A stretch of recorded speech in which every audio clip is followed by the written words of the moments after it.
सभी छात्र भगवत गीता के अगले अध्याय के लिए अपने आदरणीय सर की प्रतीक्षा कर रहे हैं। श्री शर्मा कक्षा में प्रवेश कर रहे हैं और अब सभी खुश हैं।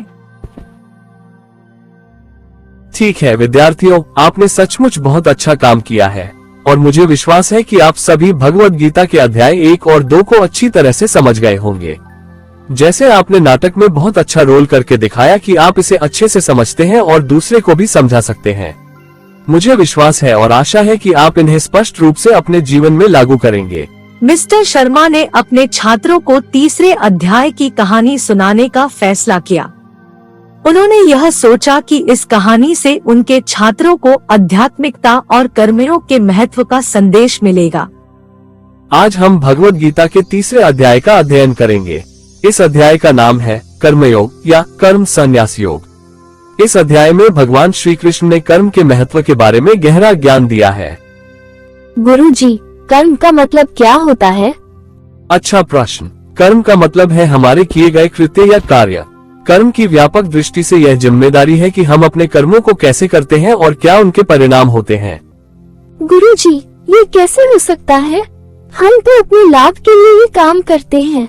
अब यही हमारी बुद्धि के संघर्ष का हिस्सा है जिस पर भगवान श्री कृष्ण ने इस अध्याय में चर्चा की है। वो कहते हैं कि हमें अपने कर्मों को निष्काम भाव से करने का प्रयास करना चाहिए, यानी बिना आशा के फल की आकांक्षा किए। आइए इस वीडियो को देखें ताकि आप ठीक से समझ सके कि अध्याय 3 में कृष्ण और अर्जुन के बीच क्या बातचीत होती है और कृष्ण अर्जुन को कर्मयोग के बारे में कैसे समझाते हैं। भगवत गीता के अध्याय 3 का शीर्षक कर्म योग या निस्वार्थ कर्म का मार्ग है। इस अध्याय में भगवान कृष्ण ने अर्जुन को अपना प्रवचन जारी रखा है, जिसमें निस्वार्थ भाव से और परिणामों के प्रति आसक्ति के बिना अपने कर्तव्य को निभाने के महत्व पर ध्यान केंद्रित किया गया है। वो बताते हैं कि कैसे कर्म योग के अभ्यास से आध्यात्मिक विकास और मुक्ति मिलती है। अर्जुन, जो अभी भी अपने आंतरिक संघर्षों से जूझ रहा है, त्याग, संन्यास और निस्वार्थ कर्म योग के बीच स्पष्ट विरोधाभास के बारे में कृष्ण से स्पष्टीकरण चाहता है। वो सोचता है कि कौन सा मार्ग श्रेष्ठ है और कौन सा मार्ग उसके परम कल्याण की ओर ले जाएगा। अर्जुन कृष्ण से, हे कृष्ण, यदि आप ज्ञान योग को कर्म योग से श्रेष्ठ मानते हैं तो आप मुझसे इस भयानक युद्ध में शामिल होने का आग्रह क्यों करते हैं? आपकी बातें मुझे उलझन में डाल रही हैं। कृष्ण समझते हुए, हे अर्जुन, ज्ञान और कर्म में कोई विरोधाभास नहीं है। आध्यात्मिक विकास के लिए दोनों ही महत्वपूर्ण है। मैं निस्वार्थ कर्म के महत्व और मुक्ति प्राप्त करने में इसकी भूमिका के बारे में बताऊंगा। कृष्ण अर्जुन को एक योद्धा के रूप में उनके कर्तव्य और कर्म के फल की इच्छा के बिना अपने निर्धारित कर्तव्य को करने की आवश्यकता की याद दिलाते हैं। कृष्ण अर्जुन से, हे पराक्रमी योद्धा, तुम अपने स्वभाव से अपने क्षत्रिय कर्तव्य को निभाने के लिए बाध्य हो। यदि आप लड़ने से बचते हैं तो आप पाप के भागी बनेंगे और संसार की प्राकृतिक व्यवस्था को विफल कर देंगे। कृष्ण ब्रह्मांडीय व्यवस्था और समाज और विश्व के कल्याण के लिए अपने कर्तव्य को निभाने के महत्व को समझाते हैं। कृष्ण अर्जुन से, भगवान ने प्राणियों को उनके कर्तव्यों के साथ बनाया है। समर्पण के साथ अपना कर्तव्य निभाकर आप दुनिया के भरण पोषण और सद्भाव में योगदान करते हैं। अपने कार्यों के परिणामों से आसक्त न रहें। कृष्ण वैराग्य और त्याग की अवधारणा पर विस्तार से बताते हैं। वो समझाते हैं कि बुद्धिमान कर्म में लगे रहते हुए भौतिक संसार की नश्वरता को देखते हुए अनासक्त रहते हैं। कृष्ण अर्जुन से, बुद्धिमान लोग अपने कर्मों के फल के प्रति आसक्त नहीं होते। वे ये जानते हुए कि सभी कार्य क्षणभंगुर है, संतुलित मन से अपने कर्तव्य निभाते हैं। कृष्ण उन लोगों के संदेह को संबोधित करते हैं जो आध्यात्मिक मुक्ति के मार्ग के रूप में निष्क्रियता और त्याग की वकालत करते हैं। कृष्ण अर्जुन से, कर्म का त्याग मोक्ष का मार्ग नहीं है। केवल काम त्यागने से मुक्ति नहीं मिल सकती। व्यक्ति को बिना किसी स्वार्थ के निस्वार्थ भाव से अपने कर्तव्यों का पालन करना चाहिए। कृष्णा एक नेता और रोल मॉडल के रूप में समाज के लिए एक नेक उदाहरण स्थापित करने के महत्व पर प्रकाश डालते हैं। कृष्ण अर्जुन से, महान आत्माएं उदाहरण देकर दूसरों को धर्म के मार्ग पर चलने के लिए प्रेरित करती हैं। अपने कर्तव्यों का ईमानदारी से पालन करें, दूसरों को भी ऐसा करने की प्रेरणा मिलेगी। कृष्ण ने अर्जुन को इच्छा और इंद्रियों के आकर्षण पर काबू पाने की सलाह दी, जो व्यक्ति को धार्मिकता के मार्ग से भटका सकती है। कृष्ण अर्जुन से इंद्रियां और इच्छाएं शक्तिशाली हैं और किसी को कर्तव्य के मार्ग से विचलित कर सकती हैं। इसलिए आत्मा अनुशासन और संयम से उन पर नियंत्रण रखें। कृष्ण इस बात पर जोर देते हैं कि सुख के प्रति लगाव और दर्द के प्रति घृणा मानव दुख और बंधन का मूल कारण है। कृष्ण अर्जुन से राग और द्वेष से ऊपर उठो, अपने कर्मों के परिणामों को ईश्वर को समर्पित करते हुए संभाव से कार्य करें। कृष्ण निस्वार्थ कर्म और अपने प्रयासों के फल को परमात्मा को समर्पित करने के महत्व की पुष्टि करते हैं। कृष्ण अर्जुन से अपने सभी कर्म मुझे सौंप दो और ज्ञान में स्थिर रहो।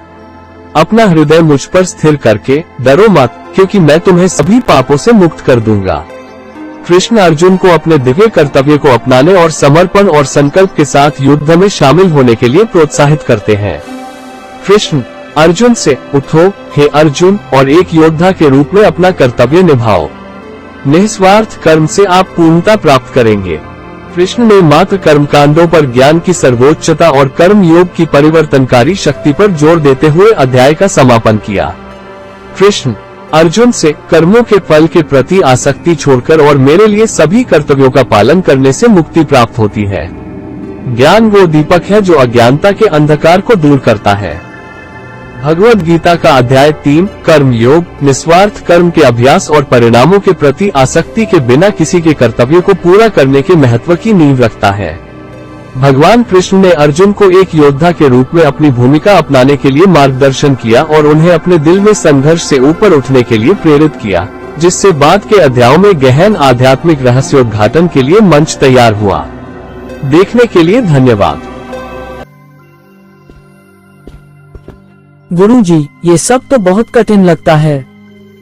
हाँ, ये समझना और अपनाना कठिन हो सकता है, लेकिन भगवद गीता के इस अध्याय से हमें ये सीखने को मिलता है कि हमें सहायता के लिए भगवान का साथ हमेशा मिलता है। हमें अपने कर्मों को निष्काम भाव से करने का प्रयास करना चाहिए और यह हमारे आत्मा के साथ हमेशा सहायक होता है। गुरुजी, इस अध्याय में भगवान श्री कृष्ण ने कहा कि कर्म का त्याग नहीं करना चाहिए, लेकिन निष्काम भाव से करना चाहिए। यह क्या मतलब है? अच्छा प्रश्न। इसका मतलब है कि हमें कर्मों का त्याग नहीं करना चाहिए, लेकिन हमें उन्हें निष्काम भाव से करना चाहिए। निष्काम भाव से कर्म का मतलब है कि हमें अपने कर्मों के फल की चिंता नहीं करनी चाहिए।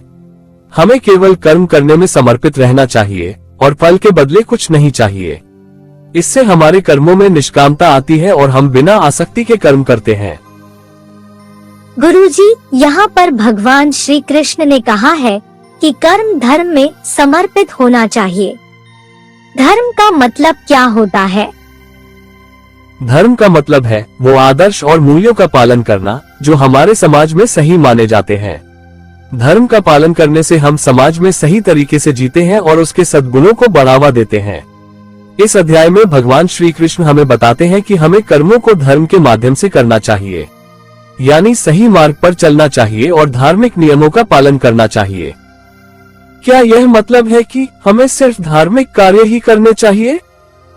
नहीं, यह मतलब नहीं है कि हमें सिर्फ धार्मिक कार्य ही करने चाहिए। हमें अपने सामाजिक, पारिवारिक और पेशेवर कर्मों को भी धार्मिक दृष्टि से करना चाहिए। भगवान श्री कृष्ण ने कहा है कि हमें कर्मों को धर्म के साथ अपने जीवन का हिस्सा बनाना चाहिए, ताकि हम सही और सफल जीवन जी सकें। गुरुजी, आपके इस वीडियो को हमें देखकर समझ में आया कि हमें अपने कर्मों को धार्मिक दृष्टि से कैसे करना चाहिए। मुझे खुशी है कि आपको इस वीडियो से समझ में आया। भगवद गीता हमारे जीवन को एक नए दृष्टिकोण से देखने का मौका देती है और हमें सही मार्ग पर चलने के लिए मार्गदर्शन प्रदान करती है। यदि आपके पास किसी और प्रश्न या संदेह हो तो कृपया पूछें। आपको ये याद रखना चाहिए, कर्मयोग के अनुसार हमें सिर्फ अपने कर्मों पर ध्यान देना चाहिए और फल को ईश्वर के हाथ में छोड़ देना चाहिए। इससे हम अपने कर्मों को निष्काम भाव से करते हैं और अच्छे कर्म करके समाज के लिए योगदान देते हैं। कर्मयोग हमें आत्म संयम, समर्पण और सेवा के मार्ग पर चलने के लिए प्रेरित करता है। छात्रों ने मिस्टर शर्मा के उत्तर को समझा और वे सभी ने यह जान लिया कि कर्मयोग हमारे जीवन में एक सकारात्मक बदलाव ला सकता है और हमें सफलता के मार्ग में अग्रसर कर सकता है। इस तरह मिस्टर शर्मा ने अपने छात्रों को भगवत गीता के संदेश से अवगत कराया और उन्हें आत्मनिर्भर, धैर्यवान और सफल बनाने के लिए प्रेरित किया।